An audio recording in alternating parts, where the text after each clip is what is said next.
Assalamualaikum warahmatullahi wabarakatuh. Apa kabar semuanya? Selamat berjumpa kembali dengan Ibu Mega Sri Kurnia dalam pembelajaran IPA. Pada kesempatan kali ini kita akan belajar tentang gerak pada tumbuhan.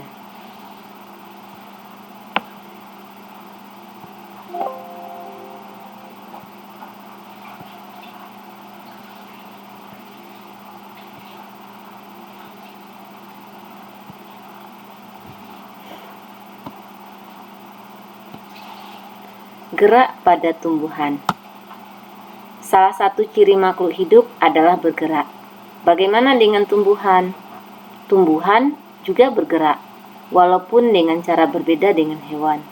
Gerak tumbuhan sangat terbatas, tidak bisa berpindah tempat, atau kita sebut juga dengan gerak pasif. Sedangkan hewan biasanya bergerak berpindah tempat, atau disebut juga dengan gerak aktif. Baiklah, pada kesempatan ini yang menjadi tujuan pembelajaran kita adalah 1. Mengidentifikasi macam-macam gerak pada tumbuhan. Yang kedua, membedakan gerak tropisme, nasti, dan taksis. Gerak pada tumbuhan terbagi kepada 3 bagian berdasarkan kepada rangsangannya. 1. Namanya adalah gerak esionom. Yang kedua, gerak endonom. Dan yang ketiga adalah gerak higroskopis. Gerak esionom adalah gerak tumbuhan yang disebabkan oleh adanya rangsangan dari luar, di mana gerak esionom ini kita golongkan menjadi 3. 1. Yaitu gerak tropisme. Yang kedua, gerak nasti. Yang ketiga, gerak taksis. Baiklah, kita akan bahas dulu gerak tropisme. Gerak tropisme adalah gerak bagian tumbuhan yang arah geraknya dipengaruhi oleh arah datangnya rangsangan. Contoh bagian yang bergerak adalah cabang, daun, kuncup bunga, dan sulur. Gerak tropisme dibedakan menjadi 2, yaitu tropisme positif, apabila arah geraknya menuju sumber rangsangan. Dan yang kedua, tropisme negatif, apabila arah geraknya menjauhi sumber rangsangan. Kita masuk lagi pada macam-macam gerak tropisme. 1 namanya geotropisme atau gravitropisme, yaitu gerak bagian tumbuhan karena pengaruh gravitasi bumi. Geotropisme ini terbagi 2. Yang pertama, geotropisme positif. Contohnya, gerak akar menuju pusat bumi. Yang kedua, geotropisme negatif. Contohnya, gerak batang menjauhi pusat bumi. Nah, bisa kita lihat gambarnya. Yang gerak batang adalah geotropisme negatif, sedangkan gerak akar adalah geotropisme positif. Selanjutnya, gerak tropisme yang kedua adalah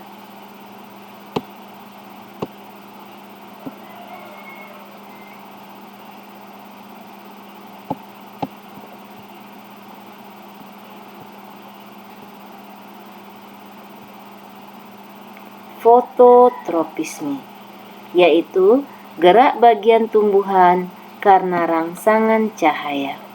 Jadi tumbuhan itu akan bergerak ke arah datangnya cahaya. Yang ketiga,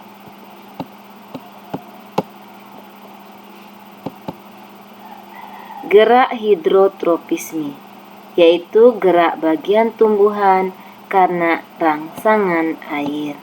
Kita bisa lihat pada gambarnya, ujung akar akan selalu menuju ke tempat yang berair. Yang keempat, kemotropisme, yaitu gerak bagian tumbuhan karena pengaruh zat kimia tertentu. Kita bisa lihat ini gerak daripada tumbuhan. Dari yang pertama, dari serbuk sari bertemu kepala putik, sampai nanti gerak tersebut menuju ke sel telur. Ini gerak menempelnya kepala putik. Selanjutnya dia berkecambah, membentuk buluh serbuk, dan mengerak menuju sel telur.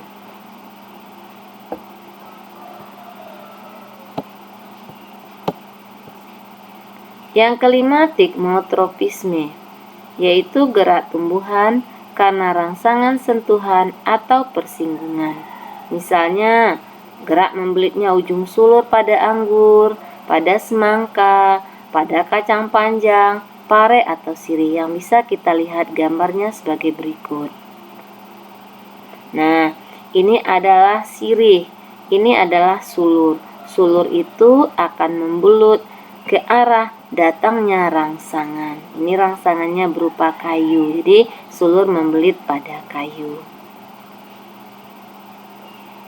Yang kedua yang kita bahas adalah gerak nasti, yaitu gerak bagian tumbuhan yang arah geraknya tidak dipengaruhi oleh arah datangnya rangsangan.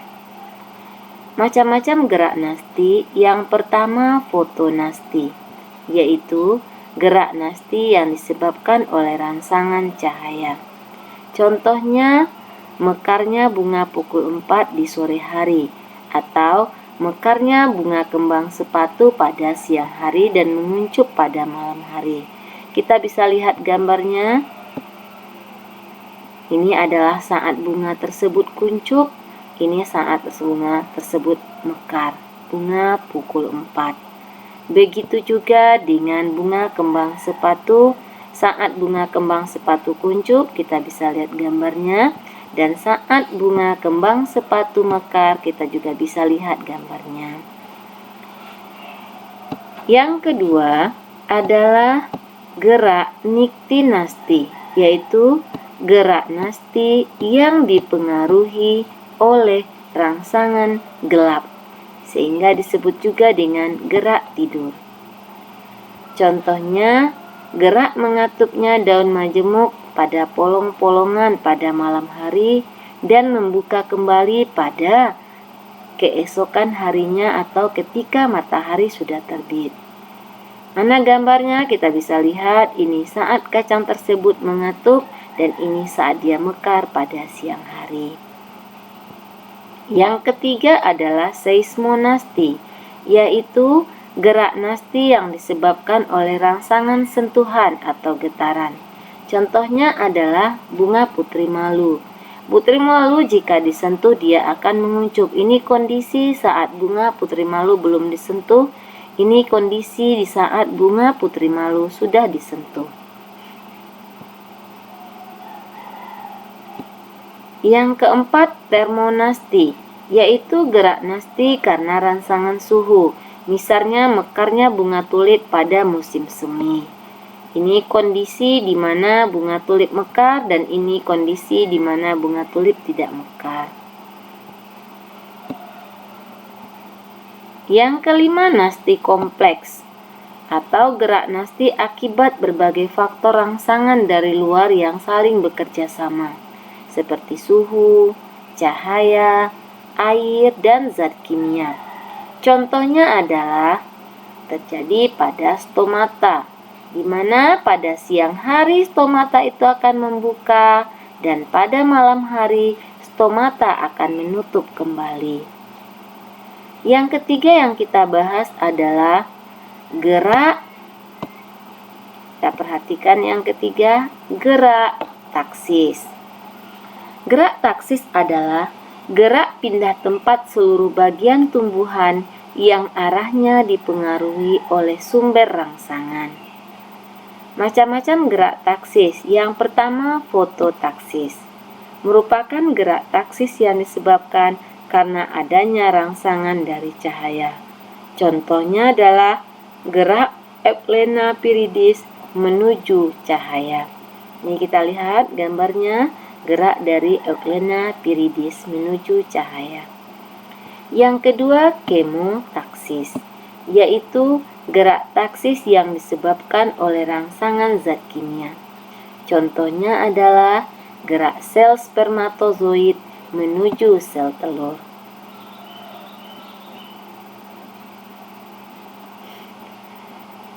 Selain gerak esionom, kita akan bahas gerak endonom. Gerak endonom adalah gerak yang terjadi akibat rangsangan yang berasal dari dalam sel tubuh tumbuhan. Ini kita bisa lihat gambarnya, gerak endonom. Di mana gerak endonom ini terjadi berasal dari sel tumbuhan itu sendiri. Contohnya yaitu tumbuhan Hydrilla verticillata.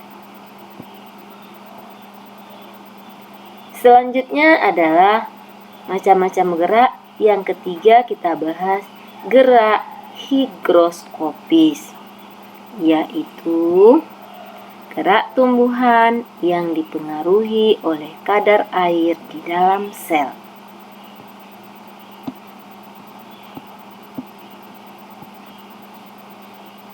Contohnya pada buah polong yang membuka, pada kacang kedelai, pada kacang cangkring, dan pada buah biduri. Ini contoh gambarnya. Apabila kadar air menyusut, maka kulit dari kacang ini akan mengkerut, sehingga kacang akan terbuka.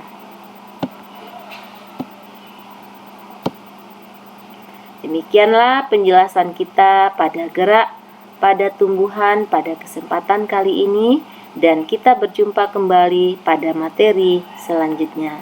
Assalamualaikum warahmatullahi wabarakatuh.